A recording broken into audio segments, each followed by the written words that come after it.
রিকশা বা সিএনজিতে একা যাতায়াতের ক্ষেত্রে অর্ধেকের বেশি সিট ফাঁকা থাকে, কিন্তু গুনতে হয় পুরো ভাড়া। একটি অ্যাপ এই ভাড়া 2 থেকে 3 ভাগ কমিয়ে দিতে পারে, এমনটাই দাবি করছেন বাংলাদেশ প্রকৌশল বিশ্ববিদ্যালয়ের 3 শিক্ষার্থী জোবায়ের খান, মোস্তাকিম মোর্শেদ ও আবুল বাশার।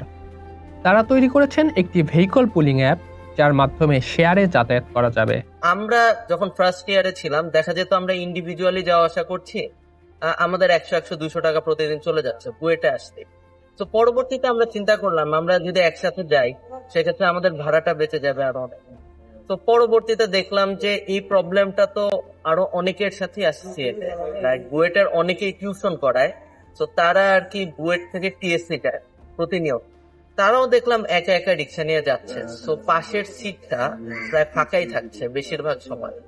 সো আমরা চিন্তা করলাম why not develop an app on it. তো তারপর আমরা অ্যাপটা ডেভেলপ করলাম এবং মানুষজনের ভালো মতো সাড়া পেলাম আমরা, এবং আমাদের এখন প্রায় 3.5 মাস এবং আমাদের কারেন্টলি 12,000+ ইউজার অলরেডি অনবোর্ড হয়েছেন এবং তারা use করছে। এভাবেই কোটি কোটি মানুষের ঘরে দেশ জুড়ে ফ্রিজ একটাই, ওয়ালটন। অ্যাপটি একই সময়ে একই রুটে যেতে চাওয়া যাত্রীদের কানেক্ট করে, যাত্রার ধরন অনুযায়ী কাজ করে। আমাদের অ্যাপসে যখন আপনি ঢুকবেন তখন আপনার কাছে বেসিক্যালি 2টা অপশান চাবে। একটা হইতেছে আপনার ইনস্ট্যান্ট রাইড আর একটা হচ্ছে রেগুলার রুটস। ধরেন আপনি এখন বের হয়েছেন, এখনই আপনার কাউকে দরকার, তখন আপনি ইনস্ট্যান্ট রাইডে একটা লোকেশন আর ডেস্টিনেশন দিবেন, আপনাকে তখনই অ্যাপ কারোর সাথে ম্যাচ করে দিবে। আর আরেকটা আছে, অনেক সময় যারা ভার্সিটি বা কলেজের স্টুডেন্টস তারা কি করে, ভাই আমার তো প্রত্যেক দিন সেম রুটে যাইতে হয়, আমি চাচ্ছি একবার সেট করে রাখতে, এরপর প্রত্যেক দিন আমাকে অ্যাপ রিমাইন্ডার দিবে যে ভাই এই সময় আপনার সাথে এই লোকটা এই সেম রুটে যেতে চাচ্ছে। সেটার ক্ষেত্রে আমাদের আছে রেগুলার রুটস, অর্থাৎ আমি একবার সেট করে রাখবো কোন কোন দিন কোন কোন সময় আমি কোথা থেকে কোথায় যেতে চাচ্ছি, এরপর অ্যাপ আমাকে অটোমেটিক ওই সময়ের একটু আগে রিমাইন্ডার দিয়ে দিবে যে হ্যাঁ এই লোকেশানে আমার এই মানুষজন ওই দিন ওই সময় যেতে চাচ্ছে।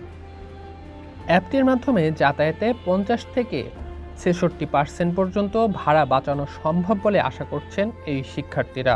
যে আমাদের রিসোর্স নিয়েও একটু ঘাটতি আছে, যেমন ইলেকট্রিসিটি, তেল, এইগুলো নিয়ে একটু ঘাটতি আছে। যদি আমাদের গাড়ির সংখ্যায় কমে যায় তাহলে তো আমাদের একটু রিসোর্সগুলোকে আমরা আরও অপটিমাইজ ইউজ করতে পারবো। তো আমরা আশা করি ঢাকা শহরে যখন 50 থেকে 60% মানুষ ইউজ করবে ডেইলি, তো আমাদের ট্রাফিক জ্যামে এই যে কন্ডিশনটা এটা অনেকখানি চেঞ্জ হয়ে যাবে এবং আমাদের রিসোর্স নিয়ে যে প্রবলেমটা এটাও সমাধান করে ফেলতে পারবে ইনশাল্লাহ, আমরা মনে করি। আমাদের আসলে এতটা ভাবনা ছিল না, তবে এটা আমরা জানতাম যে বাংলাদেশে এটার প্রয়োজন রয়েছে, বিকজ ঢাকা শহরে যে ম্যাসিভ পরিমাণ ট্রাফিক জ্যাম, সেখানে যদি এত ফাঁকা সিট থাকে গাড়িতে বা রিক্সায় বা সিএনজিতে, তো সেটা একটা ম্যাসিভ পরিমাণ ইনএফিশিয়েন্সি।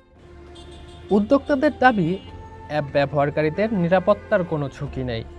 আপনি যে একবারে অপরিচিত কারোর সাথে যাচ্ছেন বা একবারে আনভেরিফাইড কারোর সাথে যাচ্ছেন এমন না। এমনকি আমরা যখন কোনো একটা ইউজারকে অনবোর্ড করি তাকে প্রপার ভেরিফিকেশনের পরে তার অ্যাকাউন্ট আমরা অ্যাপ্রুভ করি। আর যেহেতু এখন এটা কমিউনিটি বেসড আছে, তো একই কমিউনিটির মধ্যে যে রিস্কটা থাকার কথা যেটা মানুষ নর্মালি ভাবতেছে, সেটা হওয়ার একদমই চান্স নেই আমাদের অ্যাপে। কুয়েটের এই শিক্ষার্থীরা ধাপে ধাপে সারা দেশে অ্যাপটির ব্যবহার ছড়িয়ে দিতে চান। তারপর ভারত, পাকিস্তান, শ্রীলঙ্কা সহ আরও কয়েকটি দেশে পরীক্ষামূলকভাবে অ্যাপ চালুর কথাও ভাবছেন তারা। মাহিন আরাফাত, চর্চা, ঢাকা।